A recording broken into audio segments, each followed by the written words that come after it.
Hello, नमस्ते। मैं दीप्ति शर्मा एक बार फिर आप सबके सामने हाजिर हूँ व्याकरण सिखाने की अगली कड़ी लेकर। आज जो विषय हम लोग सीखने जा रहे हैं उसका शीर्षक है तत्सम और तद्भव। अभी आईसीएसई के एग्ज़ाम चल रहे हैं तो ये उसमें तत्सम तद्भव शब्द आएंगे, तो शायद आपके लिए बहुत ही हेल्पफुल हो। सुनिएगा।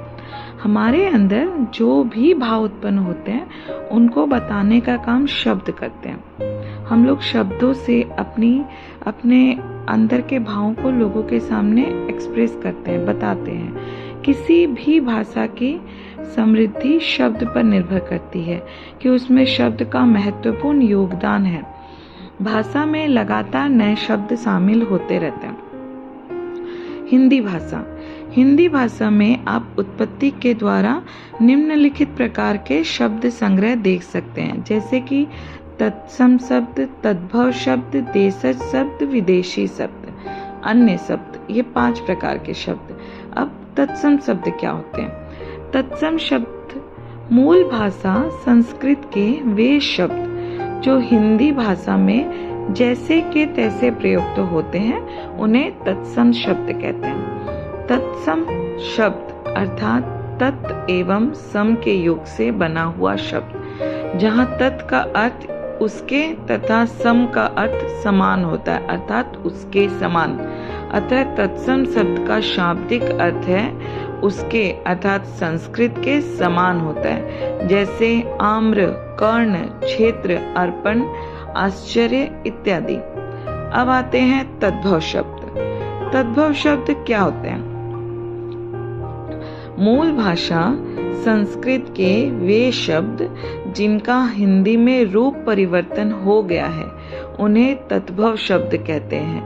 तद्भव शब्द तत् एवं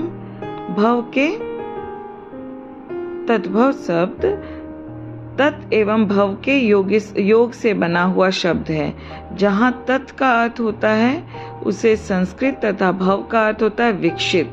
अतः तद्भव शब्द का शाब्दिक अर्थ है संस्कृत से विकसित हुआ। हिंदी के सभी क्रिया शब्द तद्भव शब्द होते हैं।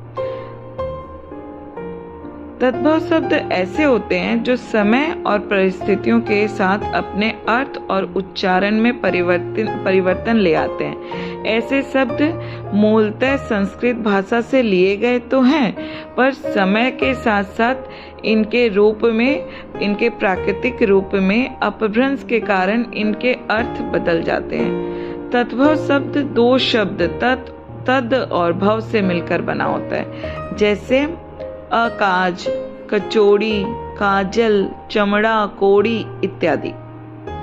तद्भव और तत्सम शब्दों को पहचानने के कुछ नियम होते हैं। वो नियम क्या हैं? देखिए, जिस शब्द में श हो वह शब्द प्राय तत्सम होता है।